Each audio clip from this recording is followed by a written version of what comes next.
welcome back to the Messed Up Movies Podcast, the podcast celebrating movies and filmmakers that embrace the insane, the outrageous, the unhinged, the off-kilter, and the all-around kind of messed up fun Heath's many personalities can't take his eyes off of. What's up, everybody? I'm your host, Griffey.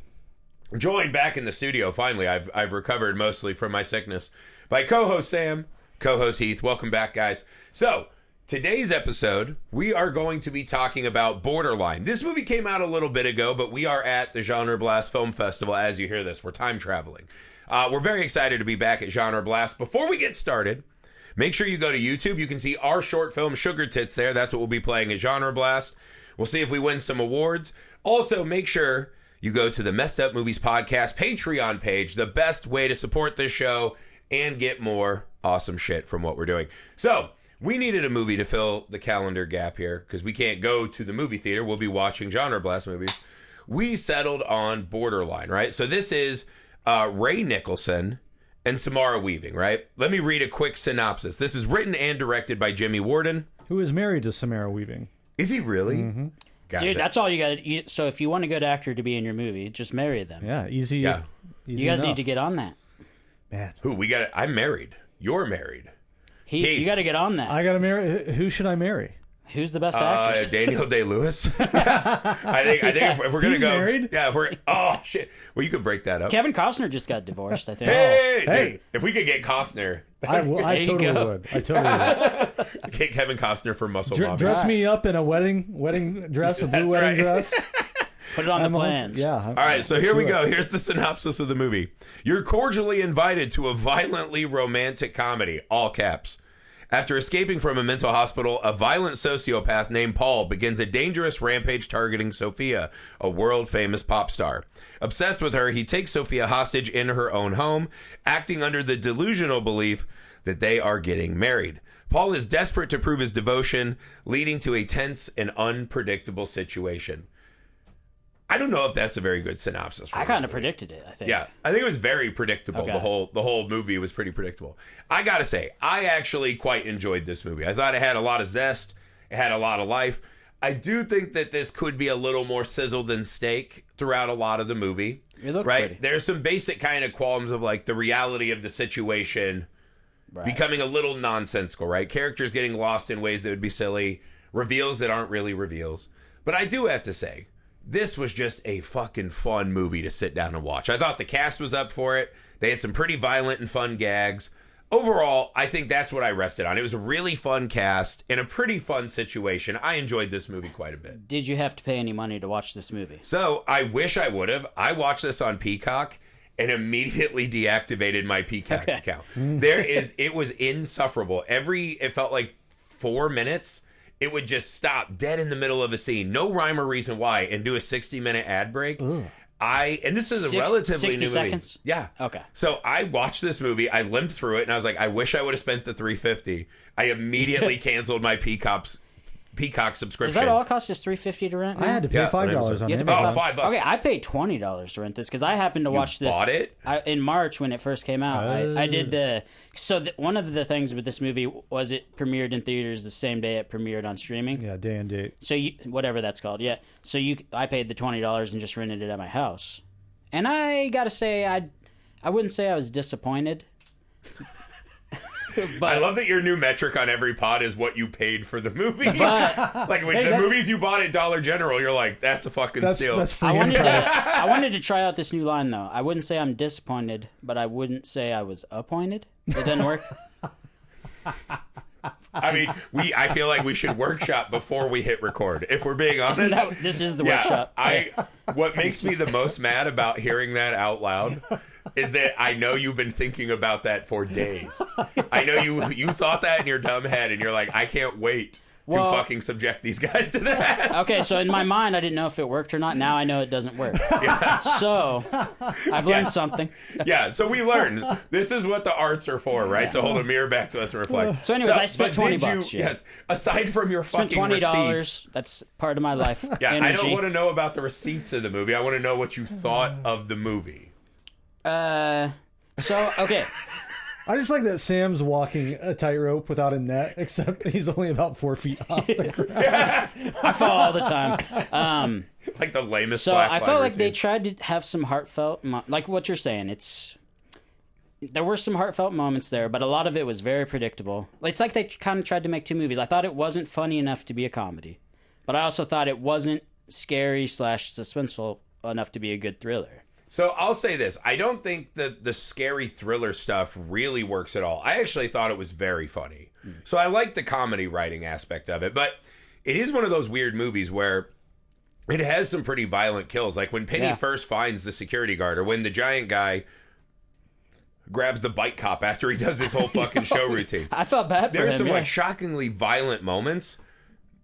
They feel so out of place in this movie, which is kind of the weird where I was like, when she's like jamming the mag light in his face and he's like puking chili on her. Right, yeah. And then she slams it home with the mic. I was like, holy shit, is this the fucking movie we're doing? It feels so out of place and kind of cold and brutal to a lot of its characters. It feels like this very bizarre, like, was this just for the trailer? It doesn't feel like I'm watching the same movie when those like extreme moments happen. That's what I mean by it kind of felt like two different movies. Like they were trying to do two different things. Well, here's what makes me mad about this movie is that every complaint, and I can hear it already, that the defense is going to be, well, yeah, it's about a schizophrenic person. So it was intended that way. Like, yes. That's the defense, which is horseshit.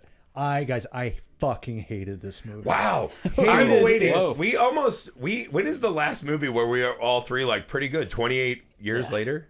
Probably. Heath, that makes me feel good to hear you say that. I'm taking the heat Sam off likes of being the Thank God the it not wasn't hater. me. I'm Yeah. the sin eater today. So let me break this down. So I'm with you. I think the unreliable narrator is one of the kind of lamest, most overused, paper macheing over like things that you should But think they out immediately better. dropped that. They set him up as the narrator, and then that's totally dropped. Yeah.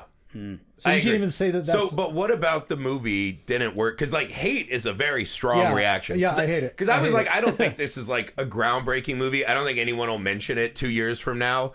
But I thought it was fun. Like it was a fun ride. What did you hate about this movie? It was so obnoxious to me. Wow. Every decision annoyed the shit out of me because it was like just trying to be slick and cute. Yeah. Every chance it got, and it never like settled down or slowed down to like let a story develop or let characters become somewhat relatable or realistic. Mm-hmm.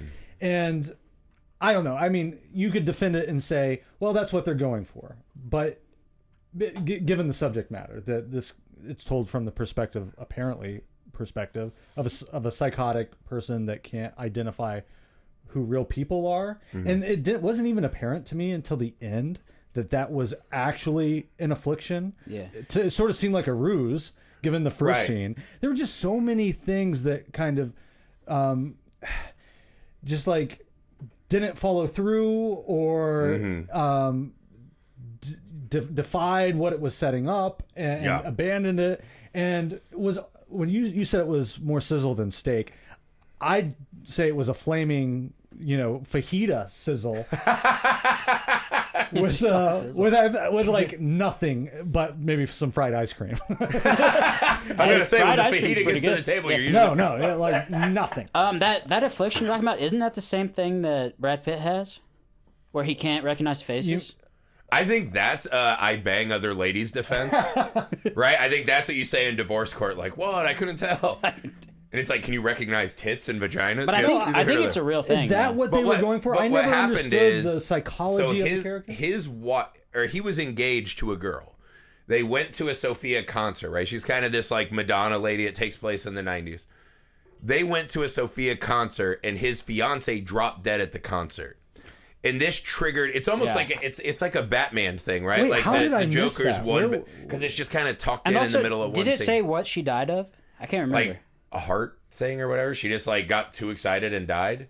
But essentially, they're running like a low rent Joker, right? One bad day. Yeah. So this guy's a normal guy. He's engaged. Everything's gonna happen. He's very romantic, obviously, and he's obsessed with this idea of getting married in this one church with the pastor.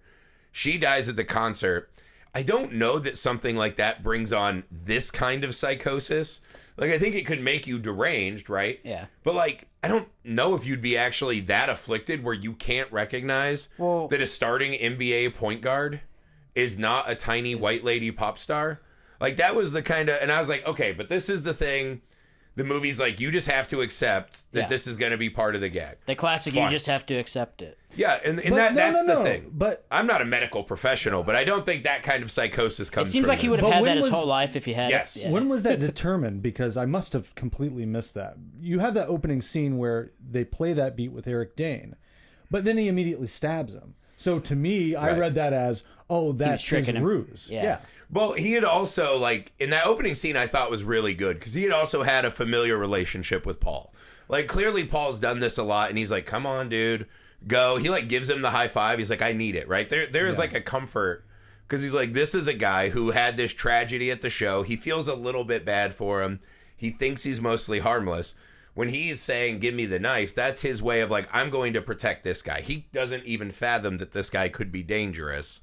And then that stab kind of ignites the second half. I didn't of really it. buy that. You know, a It security is weird. guy. It's like, dude, if you're a security guard and this guy's been here that many times. And the door's wide open behind you. Yeah. And he already said, I've warned you, I'm calling the cops. I think he's playing this as he knows the guy's mostly harmless. He doesn't want to like get him arrested. And again, his fiance died at this concert. It seemingly was a thing they were aware of. He had lost his wife too, the security guard, right? So I think they're supposed to be hinting at this kind of trauma camaraderie. Who was his companion then? Yeah, Eric that's what I was Dane's- gonna say. Who was the lady that Yeah. took care I of the think kid? that was Because it the looked like- grandma. Was it the? It was the grandma? I think that was the grandma of the daughter because his wife Really? died too.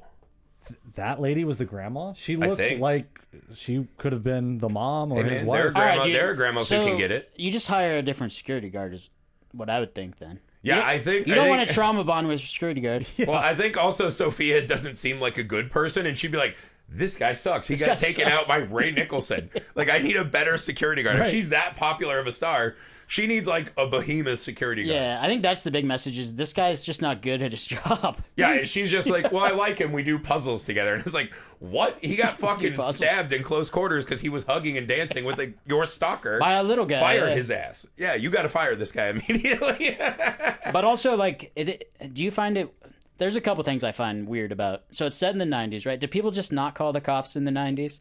Because they had ample opportunity to call the cops throughout the night. And why was She it tried set, one time. Why was it set in the 90s? Like, this is I starting think to that's drive a me no nuts. cell phone thing. I know. No, do I think- we really have to do that. We have to make most movies a period piece now so that we don't have to contend with cell phones. I was Like, thinking that's about- such I was lazy actually- God, writing. it really did not add anything to such the a movie. lazy writing. Okay, I can fight back on this one. I was thinking about that on my car ride today, about why would they choose to set this in the 90s? Yeah. And I think it's kind of the reason why, like, in the 80s, people were more trusting. The reason why she doesn't have 6 security guards is because it is the 90s.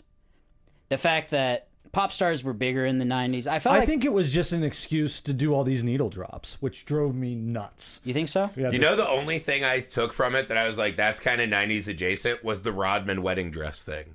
Yeah. Like when he Oh, wore the yeah. wedding dress with Carmen Electra, and I was like, is that why this is in the 90s? They're trying to evoke like a Rodman thing. I was like, what small audience is watching this movie but was like huge Rodman fan? I was like, we grew up near Chicago, so yes, that was a big deal for us. Rodman was my favorite player. I think stalkers were more of a big thing in the 90s, too. Because I nowadays... think stalkers are still huge because Well, they no, can that's what follow I'm you saying on is social media. we're oversaturated with them. We're oversaturated. Back in the 90s, like you We've had to got a be, stalking dude, surplus. Back in the 90s, you had to be actually famous to have an actual stalker.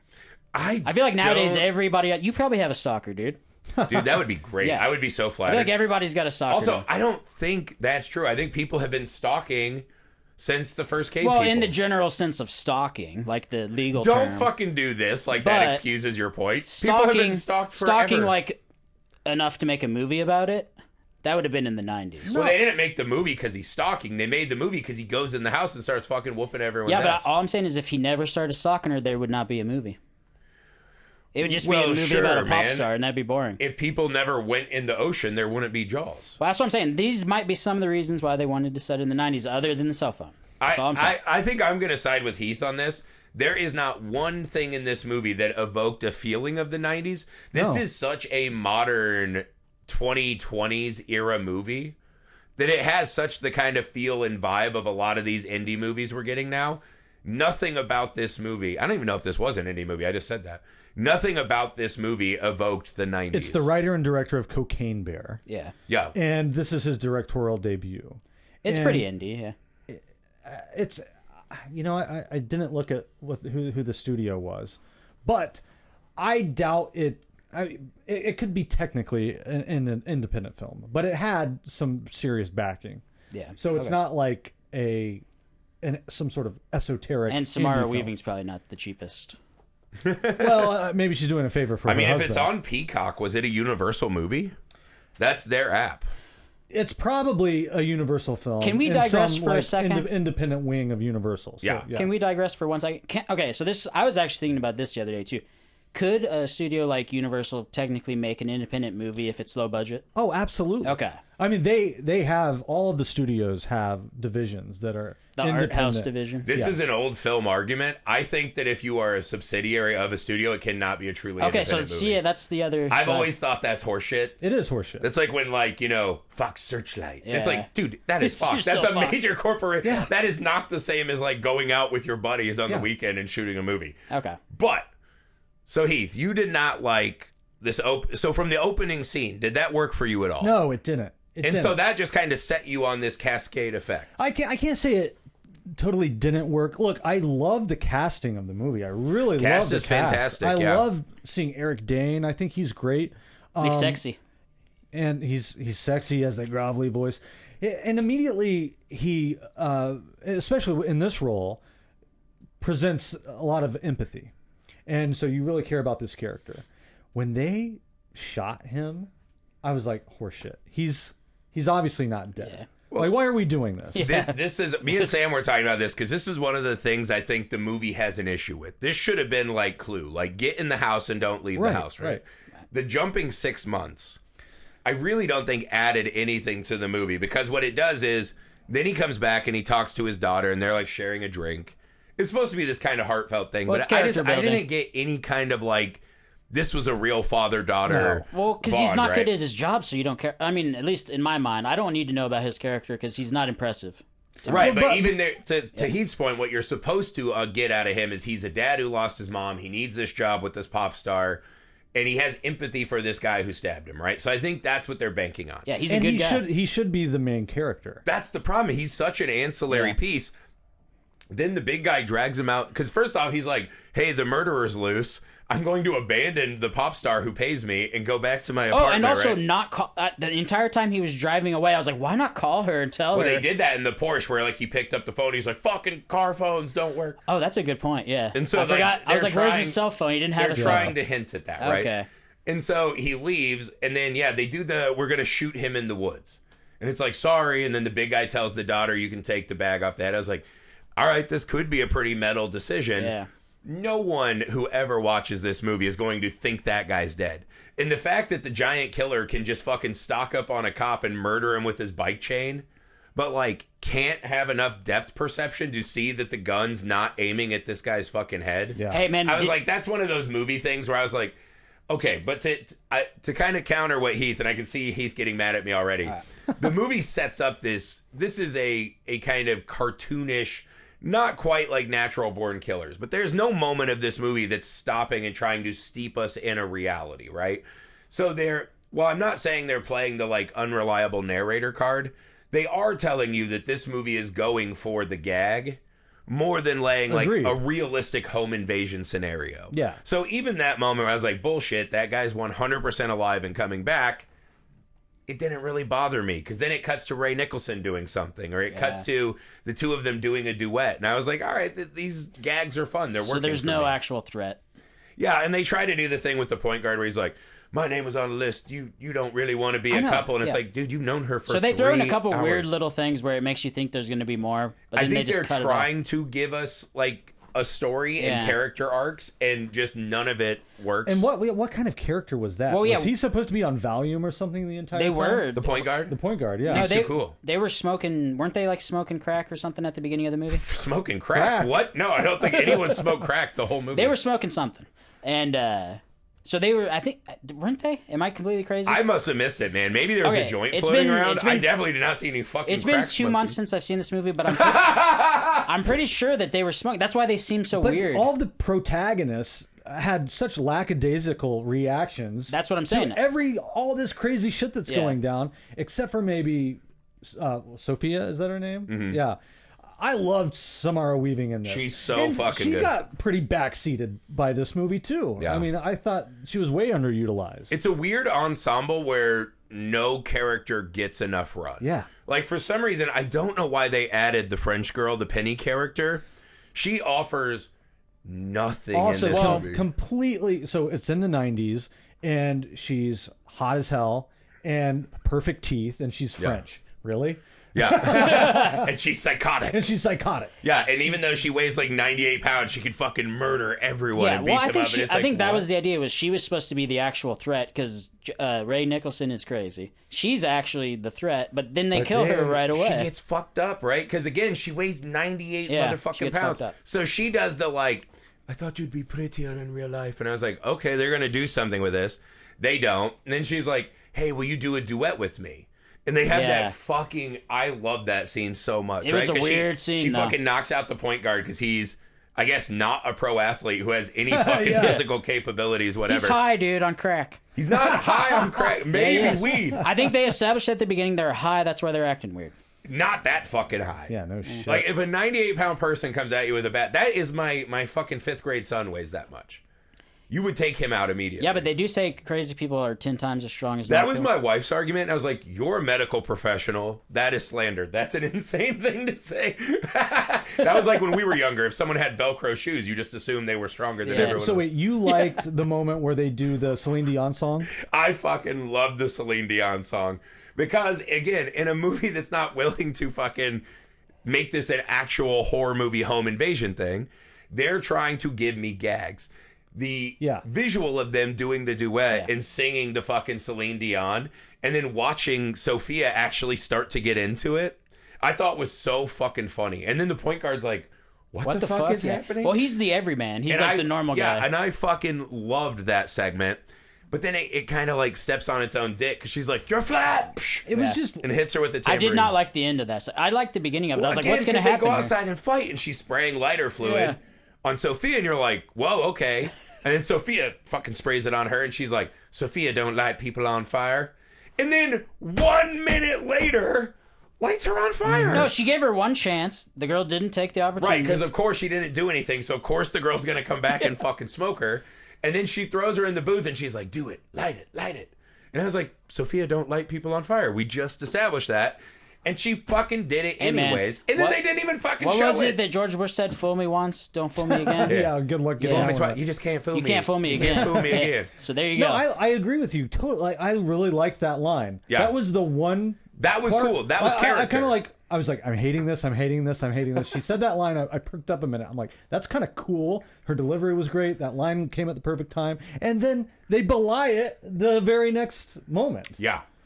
Yeah. Well, and that, I okay, think if they that added is a the line perennial that she problem. said, oh wait, she actually does. After that, would it have saved it for you? I don't know. No, it would not. Nothing would have saved it. When you say, Sophia, don't light people on fire, you cannot light them on fire, and you have to find another way to do that kill. You have to. You have to find another way, to me. And so then, but that's kind of the perennial issue with this, is we go from gag to gag. And I was like, is YouTube Shorts... I think people are going to see this movie and be like, holy shit, what is this movie? I have to find it. It's going to fucking rip in 3-minute segments. It has fantastic gags. It all adds up to great nothing. Fucking acting. I do think there is a math problem by the end of the movie where it becomes less than the sum of its parts, because we jump from that to... And Ray Nicholson's giving a lot in this. Yeah. Essentially, his whole character is just for him to...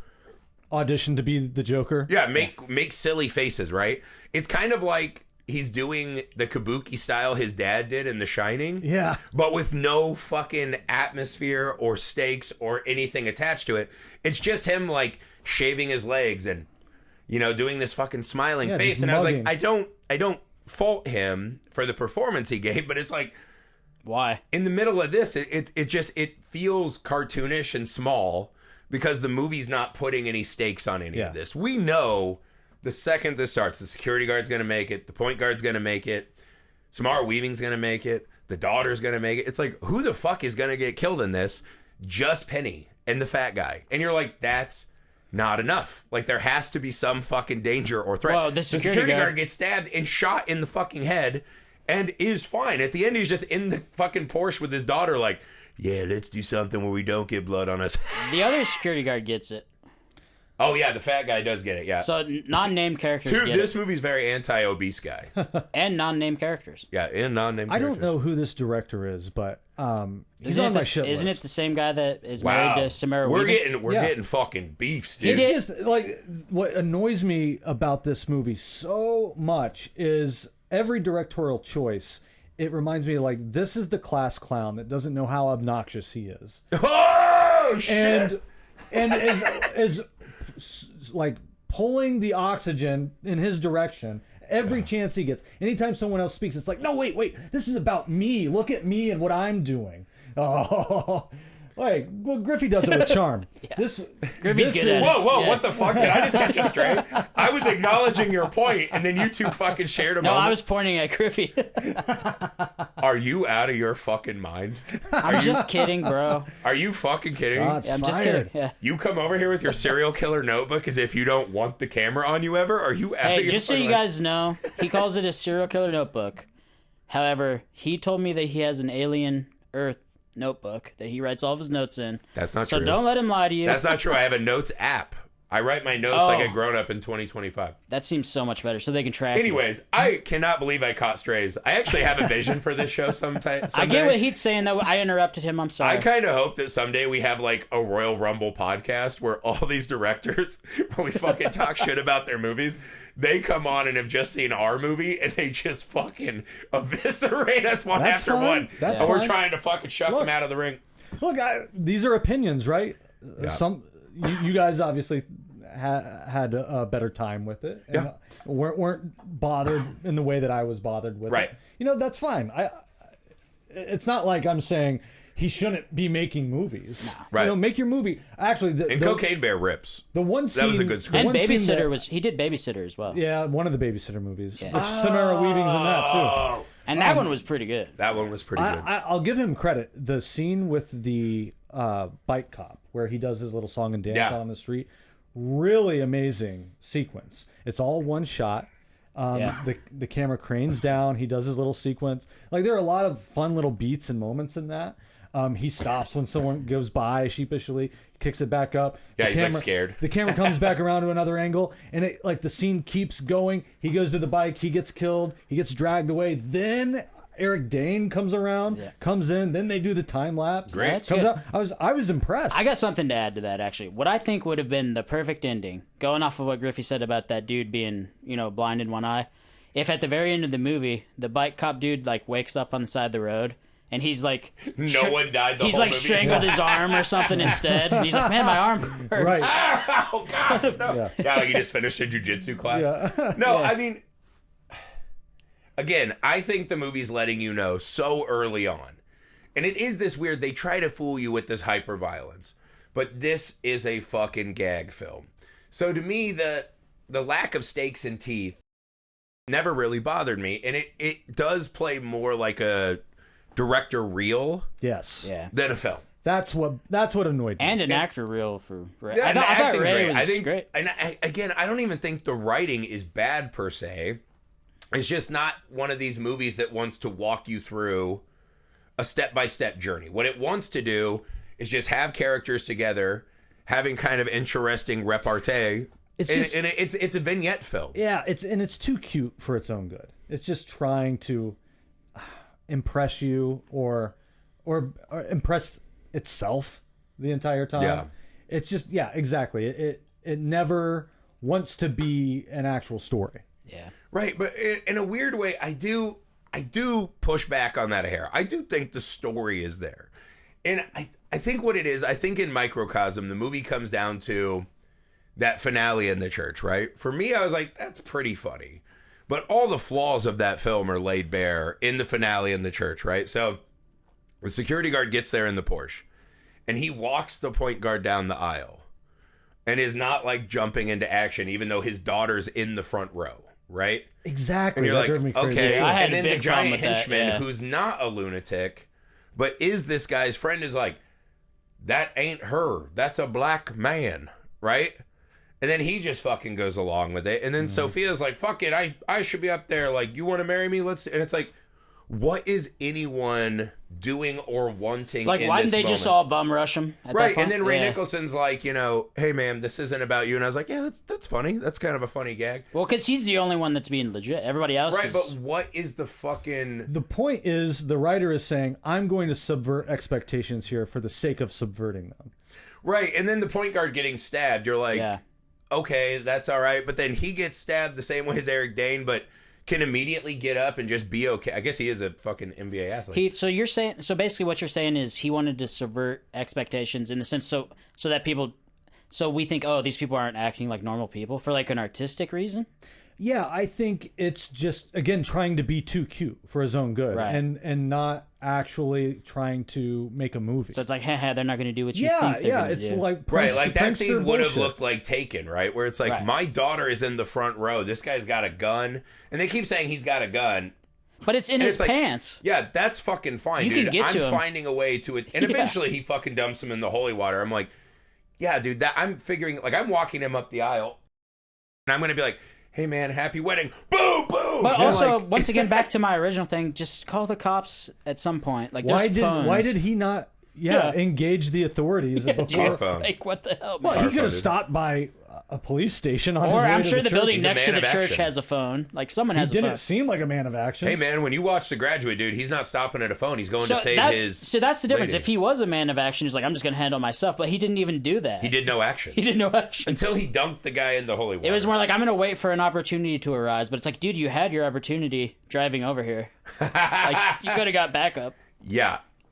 It But also, also- feels like maybe, like, stop and get your gun But even again. before you get to that point, how did Ray and his band of misfits like get everyone to the church without any altercations? They just jumped to the church. Yada yada, you know. I'm Yeah, just and like- then Penny somehow got the trunk in the driveway, but the In the trunk had driveway. the fucking pastor in it.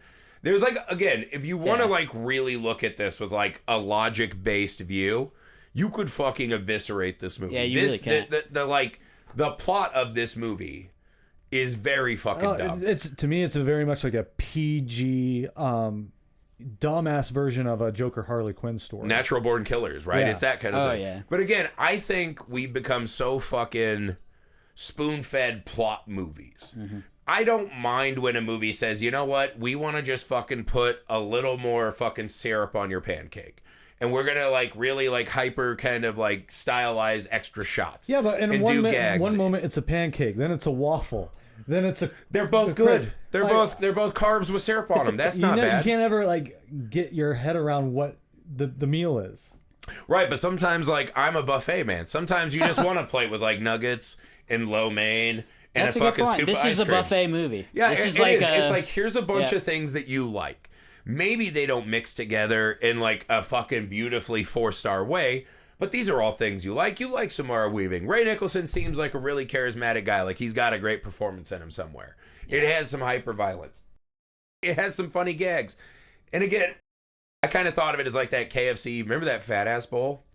Where Yeah. they're just like, hey, instead of getting 4 tubs of KFC, what if we put it all in one bucket for you fat fucks? And we're like, how dare you? It's only one tub. Also, yeah. this is incredible. Yeah. This I mean, is the best meal I've ever To had. your point, that works great on YouTube or TikTok. Right. But do you really want to sit? I found myself getting really worn out by this movie. No, I can see that side of it, but my counter to that would be, I get more worn out by, not to just like fucking throw darts at random movies. Sorry, I'm dying. But the movies that just follow the basic, this is the plot, and these are the motivations, and this is why characters are doing this and this and this, and it's so fucking cookie cutter. And I know what's coming all the time, right? And you could say that about this movie, but it's presented in a fun way, right? It takes me back to that Robert McKee book story. Audiences don't really remember motivation or backstories or this and that. What they remember are what are the 3 like great moments from the movie, right? That's what audiences 10 years after they've seen your movie, that's what really sticks with them. I don't totally buy that because you have to have a foundation for those moments to be memorable. You have to have a foundation of characters that you care about what their journey is and why they're doing it. Sure, and I grant you that. I don't think this movie's doing exceptional at that. Yeah. But I think it is giving us a buffet of really memorable, fun moments. I do take your point that I do think this is a movie 10 years from now. Someone will be like, hey, have you seen Borderline? I'll be like, what? What movie was that? Sure. And I will totally have to go back and see that I rated it on Letterboxd and that we did a podcast about it, and I'll have no recollection. I'll tell you, if you try to search it on Google, you're not going to find it. It's a sugar rush. You're going to find a borderline personality disorder. Yeah, that's pretty good, I too. do have a good one for this, though. So, all right. So this movie, let me formulate for a second. This movie... That's how good of a one it is. He's got to. We're going to build the plane as we take off. You guys kept talking after I thought of it. I think we both just chortled. I think we chortled. This movie is not cookie cutter, but it need. All right, I can't word this. All right, so it. When does that ever It's stop? okay if it's not cookie cutter, but the end product still needs to look like a cookie. Like to Heath's point. Oh, okay. Actually, that might be one of your best bars. To Heath's point, like you can't just not make it cookie cutter. Just to do that, you have to have a reason why you do that. Yeah. Okay. So if you're just making it not cookie cutter in order for it to not be normal, it doesn't have to be cookie cutter, but it better still be a cookie. It better still be a fucking cookie. There we go. That's it. Wow. I don't know what that means in the context of this movie, but that's a good bar. Okay. Like that's a pretty good line to drop. I worked hard on that. Like I do like the line. I would say this is not. It's like a cookie you'd buy at a thing. This is a monster cookie like I used to make with my kids where it's like, what do you want to drop it? Yeah. Andy's Mints and fucking Oreo crumbles and whatever. It's a monster cookie. Here's what this movie, I don't know the cookie metaphor. I don't know why that unlocked it for me, but to me, it's like bad improv. Like everything that I don't like about improv is in this movie. Right. It's just kind of, we're coming up with it off the top of our head and we're going to overcome the lack of idea with just pure enthusiasm. And look at me, I see that. This is a fucking high enthusiasm movie. And I think I will always appreciate a high enthusiasm movie more than just kind of like we got through it and checked all the saves the cat boxes movies. Mm-hmm. Right. I love nothing more in a movie than high enthusiasm. Right? I hate the movies where people just like sign on to do a job. I do love enthusiasm. So you're saying and for all the warts of this one, this is a fucking high... You can tell they fucking loved making this movie. And they tried to make a good movie. And they did. And again, maybe it's because I spend all my fucking time going over like fucking debates. Like, does this matter in the plot? Does this fucking matter? Like, at what point does checking like those narrative boxes and those arcs matter more than just giving an audience a scene that's going to get a big reaction? I think it depends on the movie, because I felt like the same way that Heath is feeling about this with Weapons, and you guys loved it. So I was just thinking about Weapons as you were saying that too. But the it difference, worked somehow. Yeah, the difference with Weapons is so it does kind of have a little bit of that, like, oh, they're just sort of making this up as they go, as they write. I think the difference with Weapons is that the writer went back and cleaned up his drafts. Right. This feels like it was a first draft. They just went with it. Yeah. Yeah. Well, I think again, Weapons has the benefit of like it's a deeper world. It feels lived in. There's real fucking stakes and tear in this. This has kind of the set dressings of a home invasion horror film. Yeah. Like if you read that plot, it's the same as Strangers, right? Psychotic people break into a house and capture someone. This has no moment of fucking thrill or shock or horror. Well, it's even the violence is cartoonish and funny. But even except the characters, for the bike cop. I will say that bike cop kill. That's like a down and dirty and the gross original moment. So normal people still get killed. So it's like basically they separate from the get-go. These are not normal people. It's a pop star, it's a freaking professional basketball player. It's a security guard's a normal person. He gets fucked up. So basically, it's like they separate out from being a normal story from the beginning. Well, from being a relatable story, I should say. To your guys' point, like you knew the movie didn't land all the way. When at the end, right, we do the classic, like, we've thrown the hollow man down the shaft, and we got to be in the ambulance moment, right? The ending a movie in an ambulance is such a fucking trope at this point. They cut to them at the ambulance, and she's like, hey, maybe we should try it. And he was like, sorry, I'm a married man, ha ha ha. And then they cut to another scene of the guy in the car with his daughter saying he should get a better job, one where she's not in blood. And she's like, this is gross. And I was like, no one had a wet wipe in that ambulance to like wipe her face. But I was like, the fact that they had to do two scenes, the movie has no fucking clue what to send us off with. Right. And Right? then Because none of that shit matters. Like who's the who's the main character? Well, and then they end with the Paul character riding in the back of the squad car. Yeah, they tried to do the Pearl where they just held it on him, which again, I am finding that is like one of my cinematic catnips. I've always been a huge fan of actors looking at themselves in the mirror shots. And this is kind of the evolution of that. Just fucking put the camera on him and just let me watch a character in a setting. I did think it was a fun little bit, right? It is not the powerhouse moment that Mia Goth gets in Pearl. But I thought it was kind of fun. Holt like, Incapable. Right, just watching. Yes, Betsy. Respect. That's my favorite shot of Capable. That's Capable is a film that we shot. But yeah, the end shot is very similar. You somehow fucking took the words right out of my mouth. That was such a fucking out of nowhere reference. I literally was. That's my favorite shot of Capable. So Yeah. think about that one. Anyway, sorry. Go ahead. What? Yeah, no, that's the thing. I like just holding. And I do think Ray Nicholson, for how vapid his performance was. Yeah. And it felt very It's much vapid. like this, like, just fucking be weird as shit, man. Like, Yeah. there's no grounding in the Do you think if he Psycho. wasn't Jack Nicholson's son, they would say that to him? Just be weird. I think this is the kind of role every actor and They want actress that. wants to do. Well, they want to do the yes. kabuki thing. They want Yes. to just be able to play around. And that's what he's doing. When you get a character like this, there are things that protect you. You don't have to act as much because you have big fucking monstrous reactions and like the weird.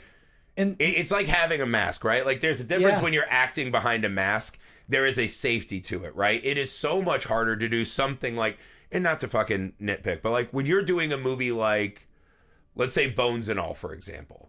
Timothée Chalamet is a monster, maybe even more monstrous than Ray Nicholson's in this. He doesn't have those like big very bombastic subdued. places to hide.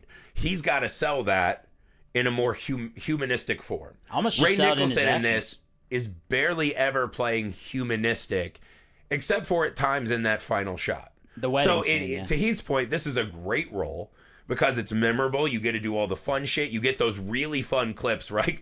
I always think of it like when they do your in memoriam, right? Oh, yeah, At the yeah. Oscars, he'll have great shots for that of him being fucking weird as shit and being like, look at the acting. But this is one of those. It's just they say that at the Oscars every year, right? It's not best editing, it's the most editing. yeah. Right? This yeah. is not the best acting, it's the most acting. The most acting. It's scenery chewing. Yeah.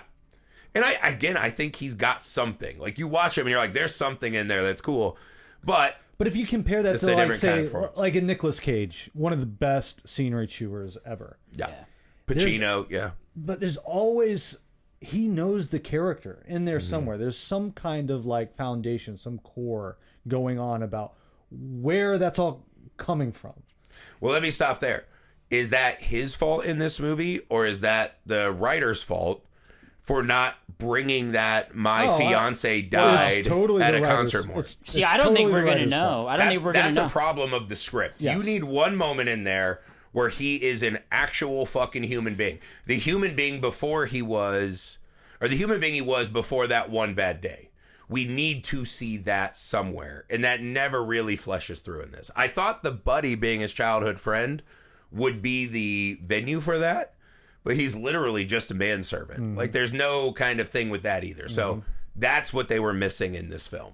I think he needs to be in a couple more movies, and then we'll be able to tell if he's. You know, I just watched another movie that he was in. I didn't realize he was going to be in it. Now Smile 2 he was in. He's he in was in Smile that. No, this was Larry David's daughter directed this movie.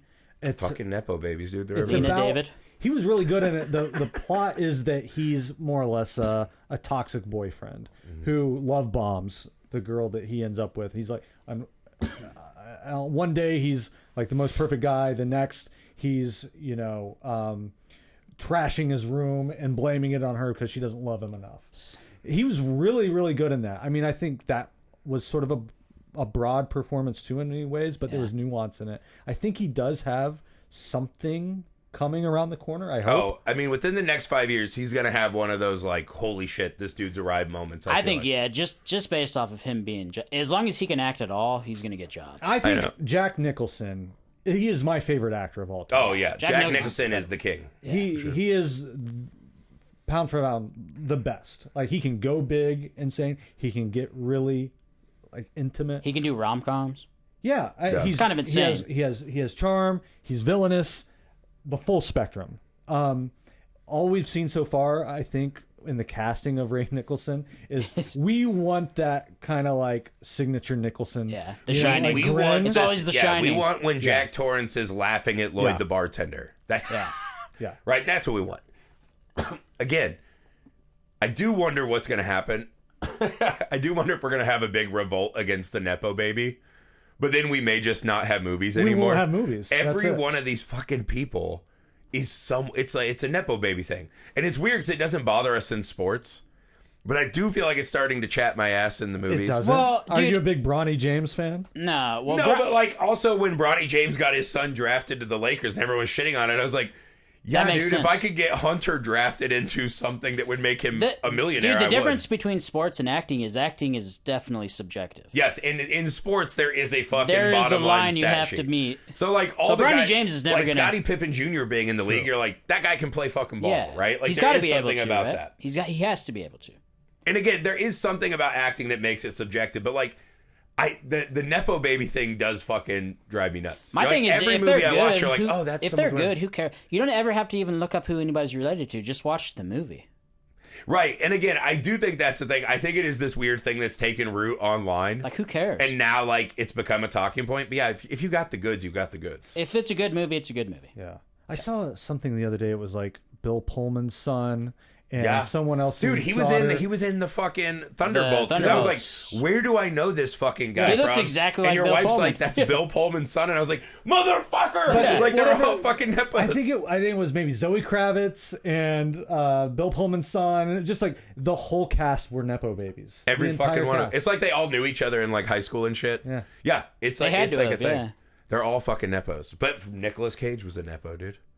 Francis Ford But his Coppola's son nephew. can act, man. I don't know about. They're all nepos. There was a time when they weren't. Like, we were not going to have these, like, See, I Bruce don't- Willis was a bartender. Do you consider And he goes- Samara Weaving a Nepo? It's Yes. her uncle. Yes. Does that count? Yes, because you could call your fucking uncle and be like, hey, man, can you...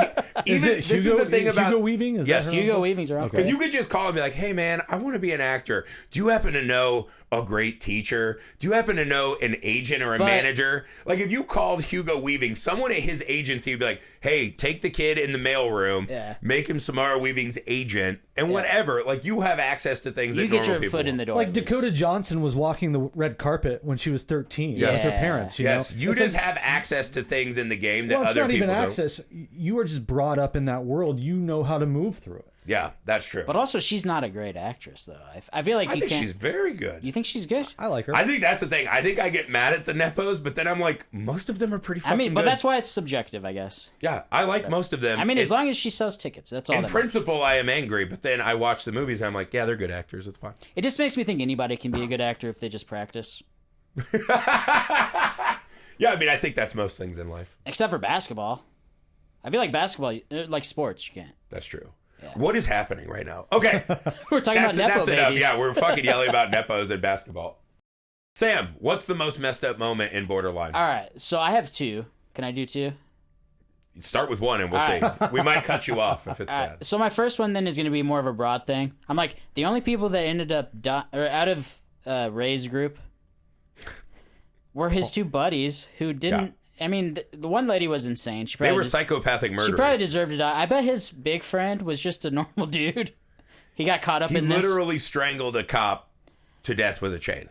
Yeah, but if you asked me to do that, I would probably think about it. There is no fucking chance you would strangle a cop with his bike chain for me. There's a small chance. I have asked you just to fucking come to my house and hang out and play board games. You're like, oh, God, I'm so put upon. There's no way you're fucking murdering someone for me. Anyways, Okay, I so thought that's it was not- messed up. His two buddies So were the first only off, ones that died. And I'm he going to didn't. strike this from the record because that's not a moment. So what's your second one? Maybe this will My save second you. one is when the first security guard who has no name, and it was the weekend. He's probably going to go home and have a great weekend, gets a microwave in his face. Yeah. Not only that, when she's jamming the mag light and kind of like riding him like she's enjoying it, and he fucking spewed Yeah. chili on her face, that caught me off guard. Yeah. And I was like, holy shit. Then she takes the microwave and fucking pounds the mag light through his face, I'm guessing. That was fucking crazy. Bad day on the job. That was wild. I liked it. Yeah. My messed up moment, probably just anytime you light someone on fire. I always think of the scene in the remake of The Hills Have Eyes where they light the dad on fire. Light the dad on fire at the stake, like Joan of Arc stuff. Yeah. Or is it Joan of Arc that was? Joan of Arc, yeah. Yeah. The Inquisition. Even though they cut away from it. Yeah, even though they don't fucking show it at all. They don't show it. But still, like, someone burning alive always messes with me. I do think, it's not a moment, I do think it's just pretty much another complaint. But it's messed up that they try to kill Eric Dane how many times to leave you to believe that he's dead. He's actually a cat. Yeah, and then he just wakes up totally fine a few hours later. Like, what is and that? then You both are now throwing out not moments, but themes. This is not the most messed up themes. This is the most messed up and moment. then he decides, oh, maybe I need to get a different job after the third time he's been murdered. Or whatever. Okay, let me tell you. So the moment in the movie where I was like, this might fucking take a turn and be an incredible, like, hardcore movie. I like when Ray Nicholson's trying to talk. She's like, get out of my house. And he's like, stop with the tiny oranges. She's whipping shit at him, right? She throws a toaster at him. I really like the moment where she runs to the front door and she's reaching up and she can't unlock the door because she's short, which seems like a flaw in security and strategy, right? That she can't get out of her own house. Well, yeah. I love the moment when the point guard's trying to get in the front door and all of a sudden, poof, her face fucking punches into the glass and she drops and Ray Nicholson's there. And almost as if he can't even see the NBA starting point guard who's on the other side of the door, who's just shockingly chilling, not running for the hills. He licks his thumb and just tries to get the blood off the glass because it's an imperfection. I thought that moment was a really cool distillation of what this movie could have been. Right. I thought that was a really well laid out scene. I like that moment a lot. Again, though, but why is he so callous about potentially mortally wounding the love of his life that he's so obsessed with? Right, because he sees her but also can't see her. She is filling this void for the woman he truly loved. It sounds like a yes. I mean, I get it. And then he puts the cute Band-Aid on her head. Again, the movie in a logical in that moment so too he also knows illustrates like where is the fucking point guard when all of this is happening. It's the director saying we just need a fun cutesy moment here. Like, wouldn't this be it's funny? like a nice little horror punctuation. Wouldn't this be funny? Wouldn't this be cute? Look how clever I am or we are. Like, that's the thing that makes me hate the movie. All right, I got one more. So, Sub 3. So this is a theme, another theme one. But I feel like Rhodes, the point guard, like, the fact that he didn't just run away after the first... Okay, so this was a huge thing to me because when they put him in the dress, is he the best guy ever? Because no one can leave that room because they're like, he's got a gun. I'm like, dude, you put me in a blue wedding dress, and I'm just like, there's the fucking road. I can just walk out and be like, help! He just I'm went starting with it, NBA point guard. Like, imagine who was the fuck... Like, Jason Kidd runs out of a church in a dress, and he's like, help me. And I'd be like, hey, man, I got his rookie card. I'm at least going to hear him out. Someone will help right? him, yeah. But I think what they're hinting at is that if he runs, that girl could get killed. Yeah. So he's a really good guy. That's what I'm saying. He is the best guy. He's actually who we the want best our guy. athletes to be. But is he also... So maybe this is trying to defy a horror movie trope, but he's definitely not behaving like most black characters in a horror movie do. Like, I saw The Blackening. The whole movie is about, like, we don't do white people shit. This is just... this is the most white people This is a black guy just chilling out while white people shit He became a white happens all around person him. Yeah. during this movie, basically. I don't think that's right. Yeah. No, He what? transitioned. You think they appropriated him? He's gone full on white. Because I feel like he would have just ran away, right? He went full on white. Yeah. No, this is like that Tropic Thunder thing. Never go full white. You never want to go full white. He got stabbed. He had to cut someone's throat. I hate to play into stereotypes, but it seemed very uncharacteristic. They took the of that toxic character. masculinity out of it and just let him be a person. He's a person who's trying to save this fucking It was thing. almost the opposite. They took the toxic and made him like toxic femininity or whatever. What? By the end of it. Toxic compassionate? Because if you think about it, he's the one that cut the dude's throat. That seems butch. But that he seems butch to fucking cut a guy's throat. He was doing it while wearing a wedding dress. That seems even more butch. It does. You fucking That seems kill a more guy butch. double your size with a fucking knife, and then you're like, look at my beautiful All right, fucking hims. I've never understood sexuality. That, I think, has been made abundantly clear. So we'll I just think leave- that's where we're we'll going leave to it end at the that. pod. When you're looking to this show to understand racial dynamics and gender dynamics, we've hit the end of Look our road. elsewhere. that's Yeah, all, look folks. elsewhere. There are smarter voices in the room. That's it. Make sure you go to the Messed Up Movies Podcast Patreon, the best way to support the show. Make sure you subscribe on YouTube. You can see video versions of the pods and other fun stuff we have coming your way. We can't wait to talk to you next week. We'll be unpacking everything from Genre Blast. Who knows? Maybe we'll have a cool new trophy and hopefully a lot of amazing movies under our belt.